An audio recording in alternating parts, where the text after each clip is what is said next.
आदिला नदीला नाला संबोधणं हा केवळ आणि निव्वळ करंटेपणाचा आहे असं रोखठोक वक्तव्य बहुजन विकास आघाडीचे जिल्हाध्यक्ष प्रवीण सोनवणे यांनी केलंय। गत पावसाळ्यात आदिला नदीनं आपल्या अस्तित्वाची जाणीव करून दिली असून नदी पात्र आणि पूरक्षेत्रात चुकीच्या पद्धतीनं बांधकामांना परवानगी दिल्यामुळे महापुरासारख्या परिस्थितीला सामोरं जावं लागत असल्याचा आरोप बहुजन विकास आघाडीचे जिल्हाध्यक्ष प्रवीण सोनवणे यांनी केला। द न्यूज प्लस चॅनलच्या विशेष संवाद कार्यक्रमात त्यांनी आदिला नदी संवर्धनाबाबत आपली भूमिका ठामपणे मांडली। सोनवणे म्हणाले की एकीकडे जलसंवर्धनाचं महत्त्व सांगितलं जातं तर दुसरीकडे सोलापूर सारख्या शहरासाठी महत्त्वाचा जलस्रोत असलेल्या आदिला नदीला नाला म्हणून संबोधलं जात आहे। हा प्रकार थांबला पाहिजे। नदीच्या मार्गात नागरी वसाहती उभारण्यात आल्या असून त्यामुळे नैसर्गिक प्रवाहाला अडथळे निर्माण झाले। पालिका प्रशासनाने कोणत्याही दबावाला बळी न पडता नदीचा मूळ मार्ग मोकळा करून द्यावा अशी मागणी त्यांनी केली। आदिला हा नाला नसून नदी आहे, तिची ओळख बदलण्याचा प्रयत्न कोणीही करू नये, अन्यथा आंदोलनाशिवाय पर्याय उरणार नाही असा इशाराही त्यांनी दिला। यावेळी त्यांनी जलसंपदा विभागानं तातडीनं नदीचं रेखांकन अर्थात डिमार्केशन करण्याचं काम हाती घ्यावं अशी मागणी केली। तसंच आदिला नदीच्या प्रश्नाबाबत महापालिकेनं गांभीर्यानं भूमिका घेण्याची आवश्यकता असल्याचंही त्यांनी नमूद केलं। सोलापूर शहराला वरदान लाभलेलं आदिला नदी आहे आणि सोलापूर शहराच्या वैभवात भर टाकणारी आदिला नदी आहे। तो नैसर्गिक जलस्रोत आहे, तो कधीच तुमचं नुकसान करणार नाही। आदिला नदी किंबहुना आतापर्यंत निसर्गानं मानवाला भरभरूनच दिलेला आहे। त्याच्यामुळं पाणी असेल, शहराचं सौंदर्यीकरण असेल, विकास असेल, आदिला नदी ही तुम्हाला तारणारीच आहे, तुम्हाला भरभरून देणारीच आहे। या दृष्टिकोनातून बहुजन विकास आघाडीच्या माध्यमातून आम्ही आमच्या पक्षाच्या वतीनं सोलापूर महानगरपालिका, जलसंपदा विभाग, नगररचना विभाग, संबंधित मंत्री, संबंधित आयोग, हरित लवाद, ज्या ज्या काही शासकीय यंत्रणा आहेत, फोरम आहेत, त्यांच्याकडे आमचा हा पाठपुरावा सदोदित गेल्या वर्षभरापूर्वीपासून चालूच आहे। दुसरं आमची मागणी अशी आहे की आदिला नदी पात्रामध्ये बेकायदेशीर अतिक्रमण जे झालंय त्या अतिक्रमणाच्या बाबतीमध्ये बेकायदेशीर लेआउट असतील, बेकायदेशीर बांधकाम परवाने दिलेले आहेत, त्या संबंधित परवाना दिलेल्या अधिकारी कर्मचाऱ्यावर अकाउंटेबिलिटी एक उत्तरदायित्व फिक्स व्हावं आणि बेकायदेशीर परवाना लेआउट दिलेल्या अधिकारी कर्मचाऱ्यावर कायदेशीर कारवाई झाली पाहिजे त्यांच्यावर, अशी आमची गेल्या वर्षभरापासून मागणी आहे की जर बांधकाम परवाना आणि लेआउट जर तुम्ही बेकायदेशीर दिले नसते, त्या दिल्यामुळंच हे सगळं नागरिक वस्तीत अस्ताव्यस्त पाणी शिरलं, नागरिकांना खूप मोठ्या प्रसंगांना सामोरं जावं लागलं। तर ह्या अधिकारी कर्मचाऱ्यावर कायदेशीर कारवाई झाली पाहिजे, त्यांचं उत्तरदायित्व फिक्स झालं पाहिजे, अशी आमची संबंधित यंत्रणांना निवेदन देऊन पाठपुरावा आहे। जर येणाऱ्या कालावधीत जर अजून तसंच सकारात्मक जर प्रतिसाद मिळाला नाही तर आम्ही लोकशाही मार्गानं बहुजन विकास आघाडीच्या माध्यमातून संबंधित मंत्री असतील, संबंधित प्रशासकीय शासकीय यंत्रणा असेल, त्यांच्याकडे लोकशाही मार्गानं आम्ही आंदोलनाशिवाय पर्याय नाही।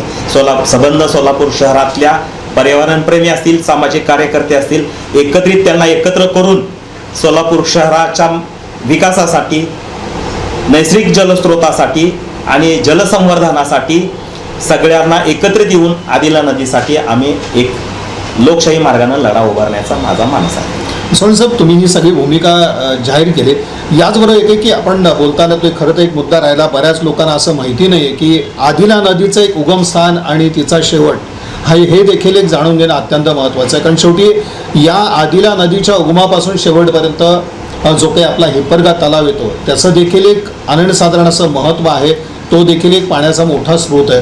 तेव्हा ह्याचं उगमस्थान आणि शेवट आणि त्यातला हिप्परगा तलाव जो आहे तर त्याचं देखील एक महत्त्व आपल्यासमोर येणं गरजेचं आहे। नक्कीच सर, आदिला नदी हे धाराशिव जिल्ह्यातून उगमस्थान झालेलं आहे आणि ती तशीच प्रभावित होऊन हिप्परगा तलाव करून आपल्या उत्तर सोलापूर तालुक्यातील तेलगाव या ठिकाणी सीना नदीला मिळते। आणि तुम्ही आतापर्यंत बघितलं असेल सर की नाल्यावर कधीच बंधारा नाही, नदीवर बंधारा असण्याचं कारण का तर नदीवरच बंधारा आहे। ब्रिटिशांनी त्यांच्या कालावधीमध्ये त्या नदी प्रवाहित असलेल्या नदीवर बंधारा बांधून पिण्याची पाणी आणि शेतीच्या पाण्याकरता सोय करून दिलेली, सोय झाली। असं आदिला नदीला ऐतिहासिक वारसा आहे. आदिला नदी पिण्याच्या पाण्याची आणि शेतकऱ्याच्या पाण्याची सोय ह्या आदिला नदीनं करून दिलेली आहे. मधल्या काळामध्ये सोलापूर शहर तुम्ही जाणता, सोलापूर शहर हा दुष्काळग्रस्त जिल्हा आहे आणि पावसाचं प्रमाण खूप कमी आहे आणि निसर्ग संयोगाने गेल्या वर्षी खूप पाऊस पडला, चांगल्या पद्धतीचा पाऊस झाला आणि त्याच्यामुळं खूप पाऊस पडल्यामुळं महापुराच्या माध्यमातून आदिला नदीनं आपलं अस्तित्व दाखवून दिलं. आता शेवटी आव्हान काय, या प्रशासन यंत्रणेला आव्हान काय की आता आदिला नदीच्या बाबतीत एक प्रशासन यंत्रणा आणि नागरिकांना देखील आव्हान कशा पद्धतीचं, आदिला नदी वाचली पाहिजे, संवर्धन झालं पाहिजे? निश्चितपणे सगळ्या शासकीय प्रशासकीय यंत्रणेला माझा हात जोडून निवेदन असेल की नैसर्गिक जलसंवर्धन झालं पाहिजे, नैसर्गिक जलस्रोताचं संवर्धन झालं पाहिजे. आदिला नदी हे आपल्याला निसर्गानं दिलेली एक देण आहे, नैसर्गिक देण आहे. आज कुठल्याही नदीनं किंवा नैसर्गिक स्रोतानं मानवाला भरभरूनच दिलेला आहे की तुमच्याकडून काहीच घेत नाही मानवाकडून, पण मानवाला निसर्ग आत्तापर्यंत भरभरून दिलेलाच आहे. आदिला नदीसुद्धा तिच्या ऐतिहासिक काळामध्ये पिण्याच्या पाण्याची आणि शेतीच्या पाण्याची व्यवस्था त्या नदीनं करून दिलेला आहे.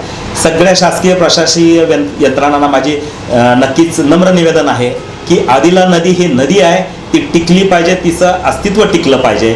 दुसरी गोष्ट, तिच्या नदी पात्रामध्ये मानवी हस्तक्षेपामुळे जे अतिक्रमण झालेलं आहे, मग बेकायदेशीर परवाने असतील, बेकायदेशीर लेआउट दिलेले असतील, ज्यांनी हे संबंधित यंत्रणांनी बेकायदेशीर काम केले अशा अधिकारी कर्मचाऱ्यावर त्यांचे उत्तरदायित्व पक्क केलं पाहिजे आणि त्यांच्यावर कायदेशीर कारवाई झाली पाहिजे, हे ह्या मताचा मी आहे.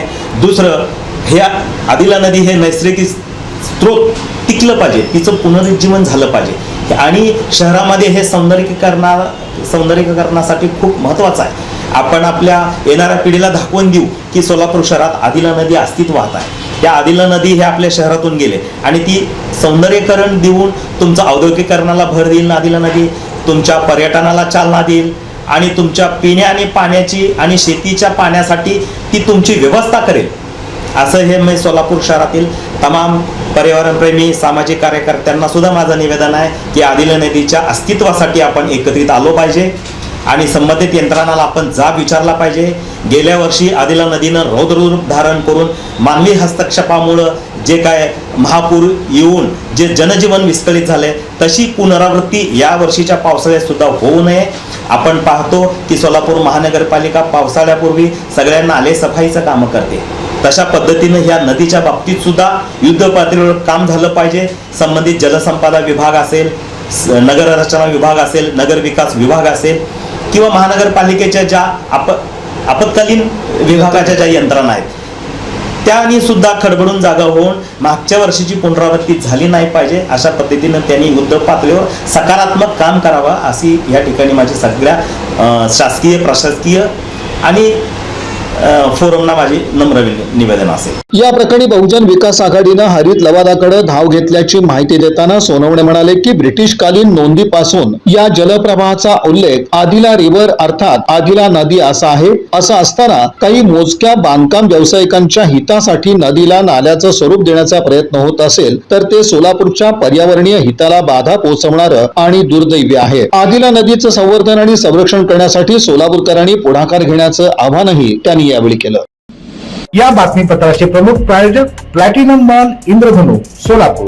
सोलापुरातील सर्वात प्रतिष्ठित इंद्रधनु सोसायटीचा नवीन भव्य कमर्शियल प्रोजेक्ट आता रेल्वे स्टेशनच्या अगदी शेजारी शहराच्या मध्यवर्ती ठिकाणी.